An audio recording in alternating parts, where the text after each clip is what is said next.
Good evening, Fernwood. It is your welcoming watcher, Neil, here, and it's time for us to wistfully witness another episode of Mary Hartman. Mary Hartman. Today we are watching episode 198 from January 5th, 1977. I got the year on the first try. Let's take a look at what happened yesterday. Martha was listening in on the final stages of George's deprogramming as Secunda comes in to try to get George out. Secunda shares some techniques to help Martha keep calm, and Grandpa Larkin shows up to mock them just a bit. Then Montgomery Monk reappears to welcome the new George, who is much like the old George, as cranky and irritable as ever. Montgomery tells Martha that if George feels the need to suddenly relax all of a sudden, she should call him immediately, and then he takes Secunda away. Next door, Mary wonders why Tom, who has been fired from his job, is dressed up in his suit, and Tom says that he's used to it, so that's what he's wearing now. The message from the Fernwood Skywriter has extended to say that foreplay is fair play now, underline, underline, and Mary and Tom aren't quite sure what it means, but it seems that Heather has some ideas, and Tom's not too comfortable with that. Tom is also not comfortable with having Patty and Philip stay at their home and hopes that Garth will be back to pick them up and bring them back into their house soon. At the door, we meet May Olinsky, who is the Fernwood Skywriter who has been flying around in the sky writing messages. Mary has a theory about what that phrase means, foreplay is fair play, which she whispers to May, and Tom is a bit perplexed at what they're talking about. Of course, Tom and May make friendly before Tom leaves. Mary asks May what the phrase means. Means fair.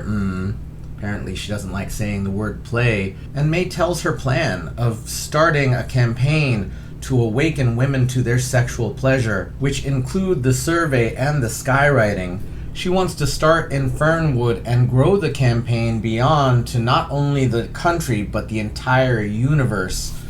And of course, Mary is uncomfortable with even the topic of sexual pleasure. Someone who isn't feeling so much pleasure is Kathy, who is at the Adamses practicing her Lamaze techniques. Christine walks in exhausted as though she were actually pregnant and not just pretending, and Kathy is bothered to see Christine putting on such an act. We then cut to two short scenes at the Hartman residence with the Gimbels and the Hartmans, and it starts with Garth gaslighting Tom about things that have been going on in their household. He puts all of the blame on Pat for the problems that they are having, and Tom takes his side because he sees what it means to be a breadwinner in the home. Garth gives Tom Pat's favorite nightie and says that that's going to help her get to sleep.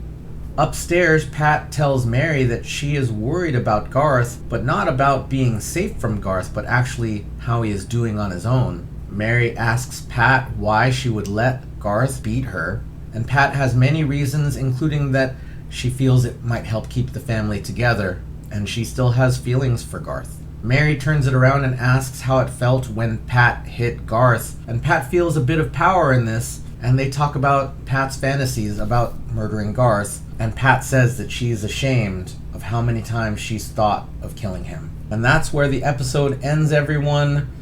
This is the middle of the week. Let's find out what happens.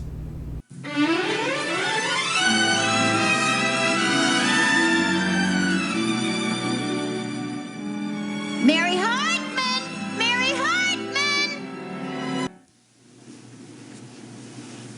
May, just tell me one thing. How come after all these years you're campaigning against XEX?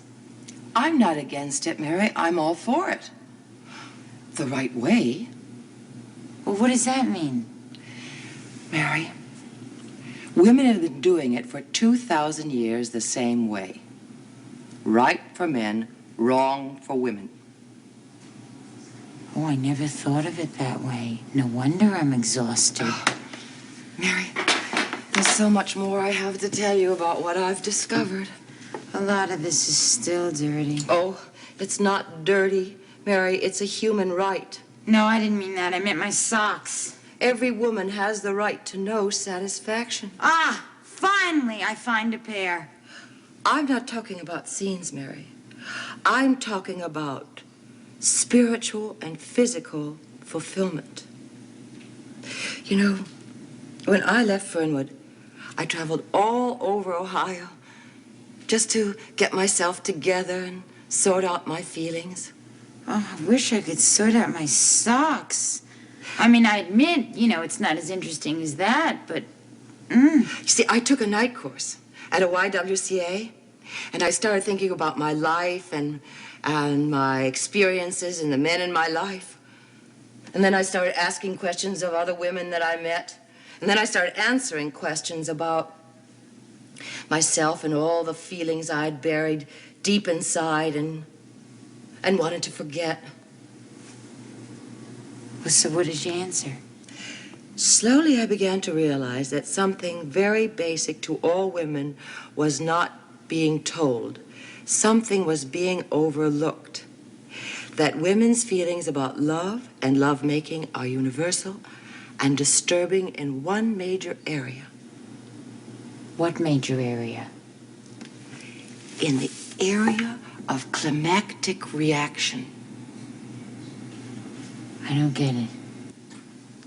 Mary, in all the years you've been with Tom, how many times have you reached a peak experience? A peak experience? You mean like skyrockets and blazing saddles?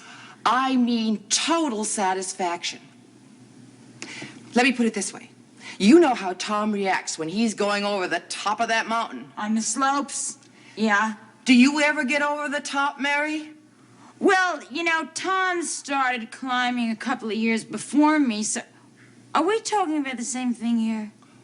It doesn't matter.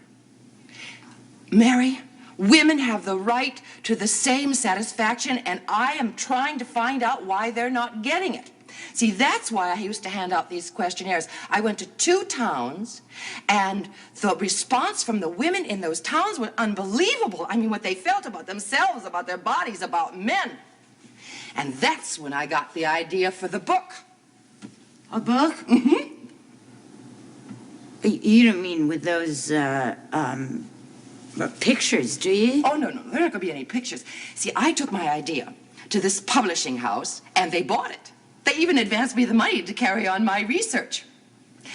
Mary, if my statistics hold true, then Fernwood will become the sexual testing center for the entire nation. The women of Fernwood will go down in history. Their answers to my questionnaires is what that book is all about. You mean you're going to publish our questionnaires? Yep, that's right.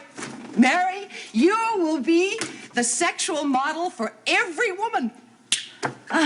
Oh, May. Gee, I just think I hear Tom coming, and I simply must finish up these socks. Okay. Okay? Now, Mary. Yeah. Remember what I told you. Oh, I will, May. It is so crystal clear. And May? Yeah. Thank you. You're welcome. Bye-bye now. Bye.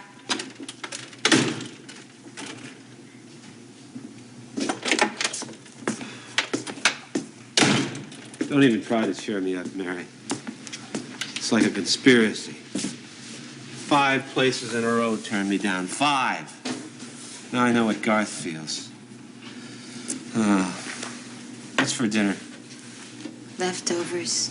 Leftovers. That's what I feel like. That's what I think I am, a leftover. You know what this creep said to me? He said to me, you don't even have enough confidence to sell fluorescent tubing. I said, hey, give me a job. I'll show you some confidence. You know what he said? Ha ha. That's what he said. Oh, Tom. Ha ha? Just like that? 2 words? Ha ha. I said, you got a nerve telling me ha ha, telling me I got no confidence. Well, that sounds confident. I'm confident, Mary. I mean, I am a confident guy, Mary. Oh, Mary, Jesus, what's the matter with me? I mean, what's wrong? What did I do wrong? I mean, we had it made, and I blew it. What's the matter with me? Maybe I could go and sell a book like May. I could just go from door to door and ask personal questions. It's a job. Oh, wait a minute, Mary. You never had to work. Hey, Mary, you are not going to have to work while I'm in this family. I mean, that is the bottom line, the absolute bottom. Well, I guess you could go back to the plant. What? Oh, nothing. It's just nothing. It was just an idea, that's all. I just thought that maybe, you might want to see Charlie or Garth or... Hey, wait a minute. What do you want me to be, a laughing stock? Mary, look, Brian Adams asked me back there to advise him on how to run the plant. I can't go back there. Are you crazy? I mean, Mary, hey, look, do me a favor, will you? Look, don't you worry about the finances in this family, huh? Just leave that to me, okay? You understand that? You just do your socks and leave the rest to me. You understand? That's my job.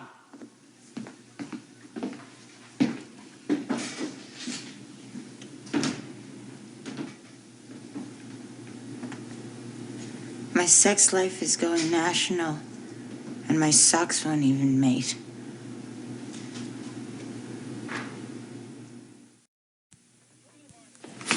You see, Martha, the Bogazita, they believe that all furniture is material possessions. Therefore, it's unimportant.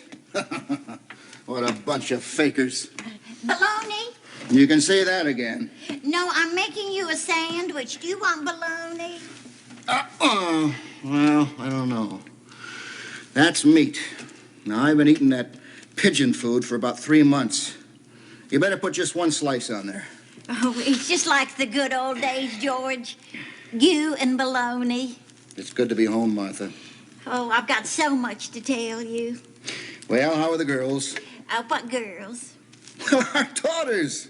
Oh, the girls. Oh, Mary is fine, and Kathy is different. But what do you mean she's different? Well, you know how girls of her age change. One day thin and another day fat. But you're going to see soon enough for yourself.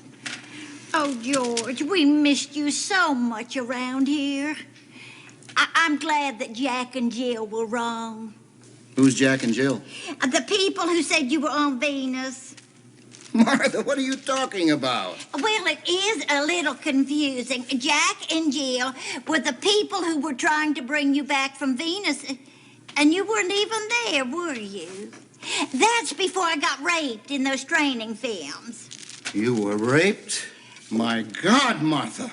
Well, it was just in the movies, for heaven's sakes, and it was a wonderful experience, for when I posed as a prostitute. What the hell is happening around here? Well, George, we had to get along somehow. What did you suppose we would do? For heaven's sakes, we had to have something. I didn't do anything bad. But now you're home and everything is fine, HV. Who's HV? Did I say HV? I meant RV, recreational vehicles. Everything's going to be fine. Recreational vehicles. No, Martha. Who is HV? Oh, what a tangled web we weave. I wonder who first said that. Probably some poor woman who was cheating on her husband. Oh, Martha. You couldn't. You wouldn't. I don't believe that, Martha. Why, don't you think I'm attractive enough? I think you're beautiful. Oh, HV used to tell me that all the time, a lot more than you do. Who in the hell is HV? Oh, someone who loved, not too wisely, but too well. But don't worry, I didn't do anything. I couldn't, George. I love you. And I love you, Martha. And I haven't said that enough. You certainly haven't, but it's nice to hear. Just think, George, we had the wonderful opportunity of being able to start all over again. Not many people get that. To think I would leave my wife and my 2 daughters, the things I love most in the world. I never heard you talk like that. You're not sick, are you? You don't have some strange foreign disease from eating all that funny food. Foreign disease, no. Lovesick, yes. King! Kathy, how are you, my little pump? Mwah. Kim. Oh, Kathy. Don't you remember? No, I don't remember anything. I don't even remember your husband's name. Oh, you never knew it. You see how long I've been gone? I didn't even have the opportunity to give my baby away. Oh, dear.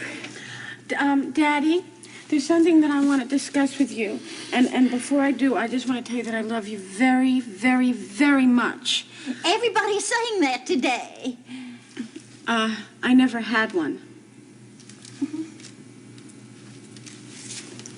You mean you...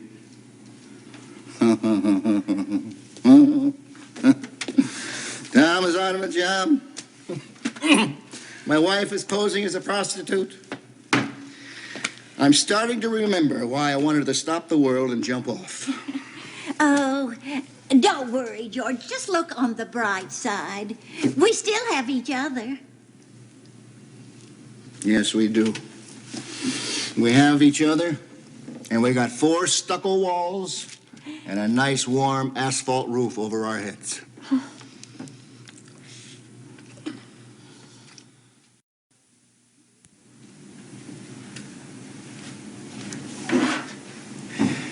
Do you believe this?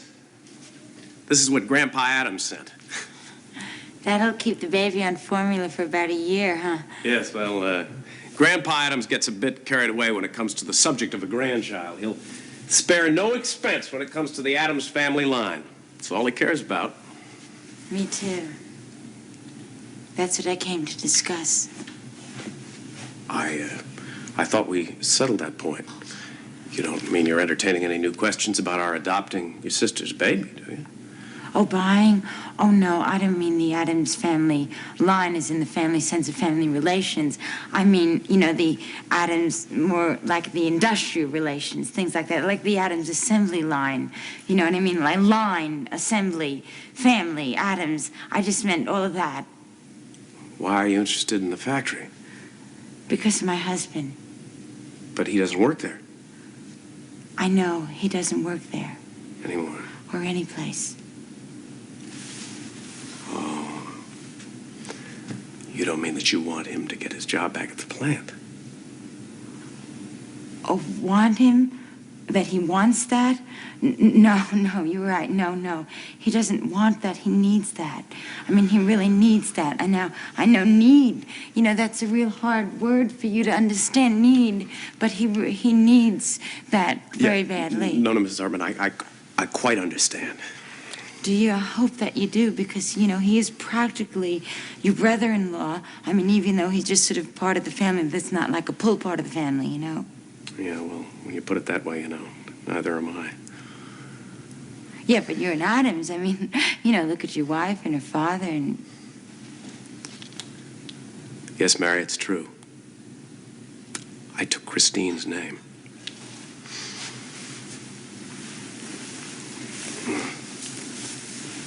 So could you get him a job?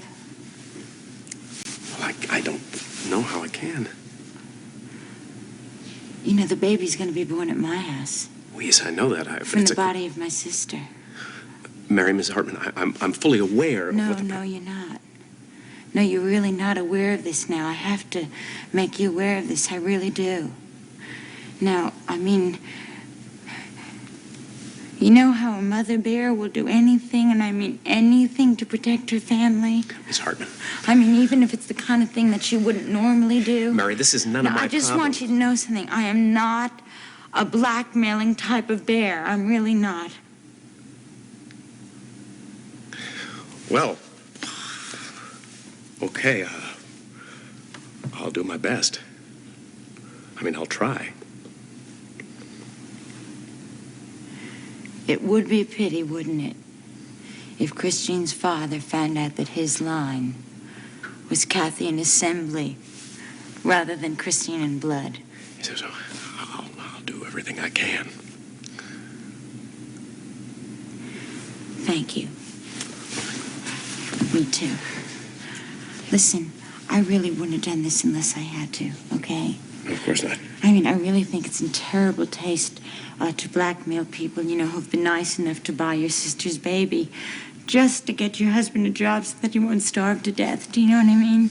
And listen, if you ever, you know, want to blackmail me back or anything like that, just threaten to tell Tom what I did today.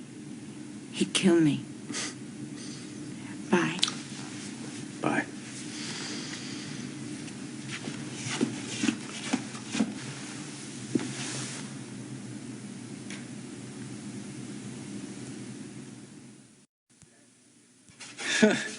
Grease cans seem to need changing whenever you turn around.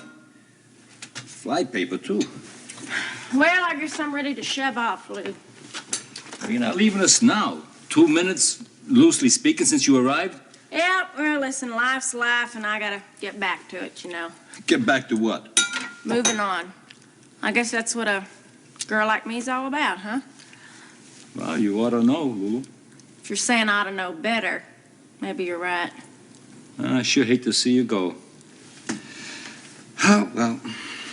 Well, listen, Lou, thanks for everything. You know, the meal, the place to sleep, the after-dinner mints, your dead wife's clothes, every little thing. You know, I appreciate it. Thanks a lot. Oh, wait. You wouldn't want to make a few bucks just for the road? Well, I might consider it. What you have in mind, and keep in mind that you're talking to a lady. It's an easy job. Waitress. Here?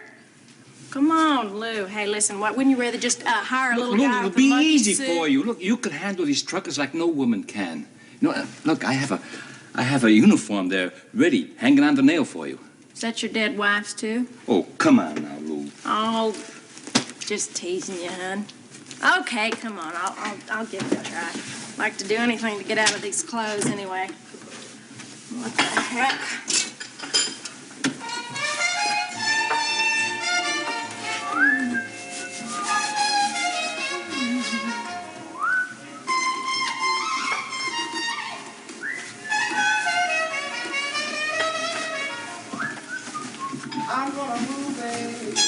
I'm gonna move, babe. Way out on the outskirts. Way out on the outskirts of town.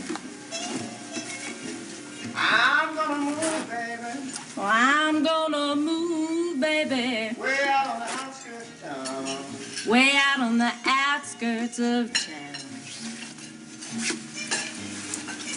You see, I don't need nobody. You see, I don't need nobody. Say, you sing pretty good. You know, when we have someone come in here who knows how to work that thing, we'll stand you up there and give you a chance to show what you can do. Listen, Lou, what I got don't need no chance. You better believe it. Gonna move away from here. Still, I ain't no singer. Oh. Well, hiya, Mac. Hi there, sweetie It pie. seems like we're seeing more of you since Miss Lou here is in town. Well, truckers got to have coffee just like the trucks got to have fuel. Yeah.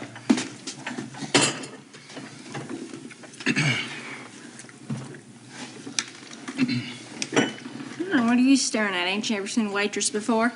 Hey, are you working here now?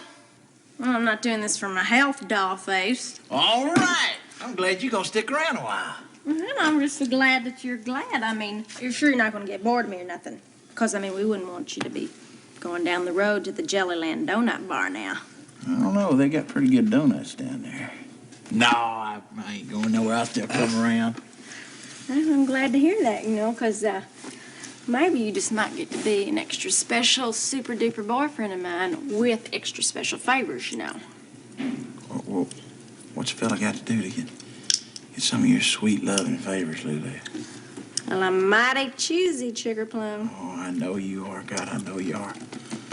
You see, only certain men are entitled to it, and even they got to ask for it. Well, how would a fella know if he's one of the certain ones? Well, if you're certain, you're guessing. And if you're guessing, you just don't know. Huh?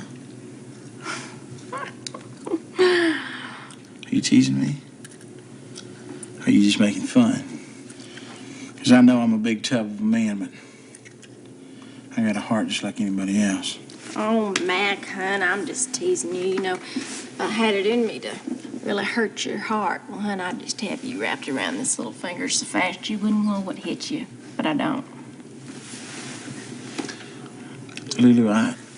Don't say it, hun, unless you mean it. And if you mean it, don't tell me.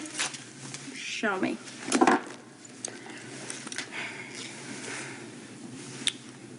Sure wish I knew who this bald-headed man was.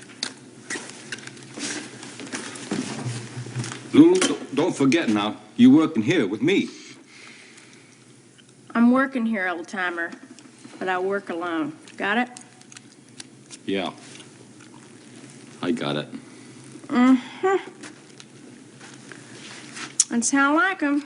Nice and tame. You both got that, fellas? Oh, yeah, Miss Lulu, I got it.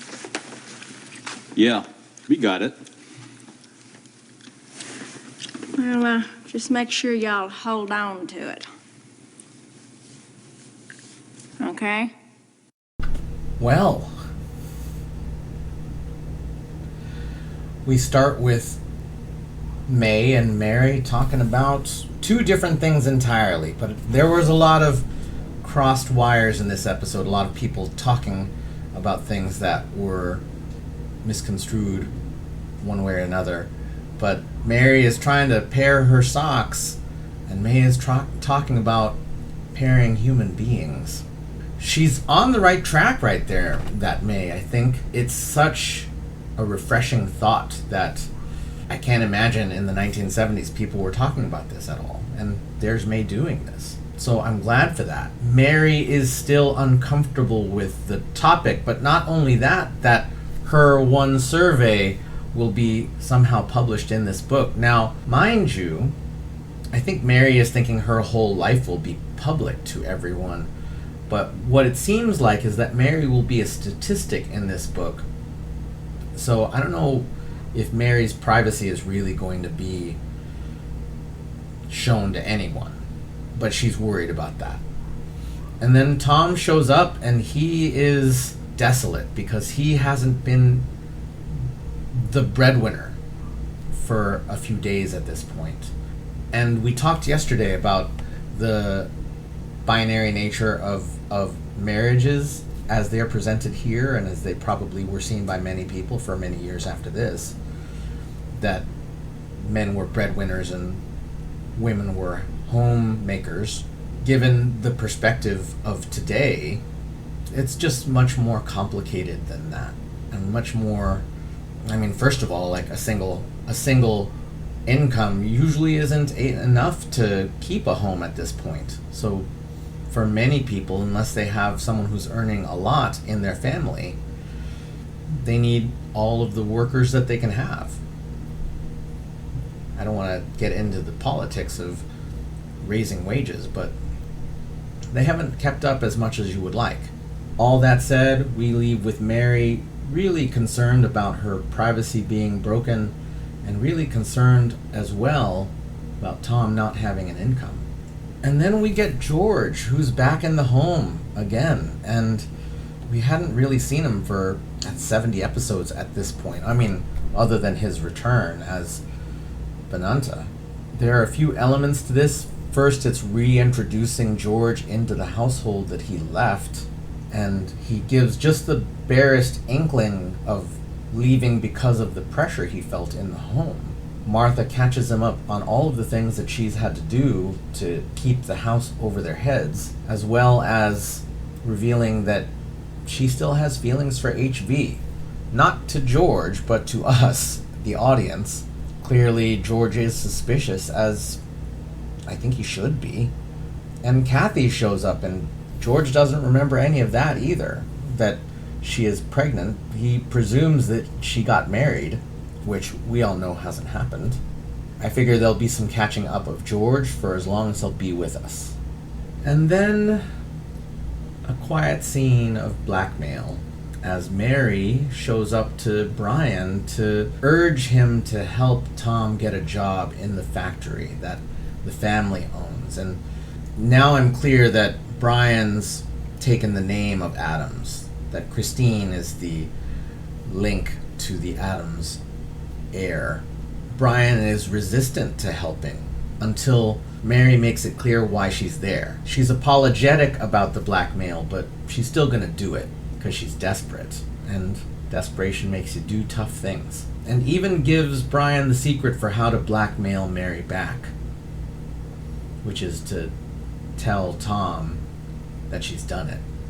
And speaking of doing it, we've got Lulu, who hasn't done it with Mac as far as we can tell, but seems to be a completely different personality than Loretta. You know, I think of Bewitched with Sabrina, and I think the evil twin's name was I forget what the evil twin's name was, but Loretta is her own evil twin in this case. And I don't mean that Lulu is evil, but she's just got a bit harsher of a personality, and she's willing to manipulate people in a way that Loretta never would. So we see Mac and we see Lou, and they're both wrapped around her finger in a way. And Loretta even sings a bit, or rather Lulu sings, but doesn't believe that she's a singer. Like, she doesn't share that part of Loretta's personality.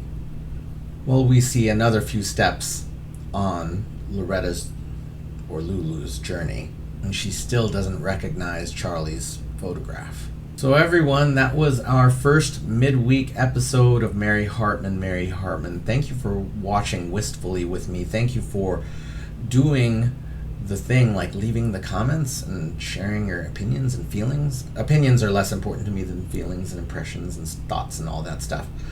But I like when you share. Thanks for staying with me for half an hour, and we will see you tomorrow night in Fernwood.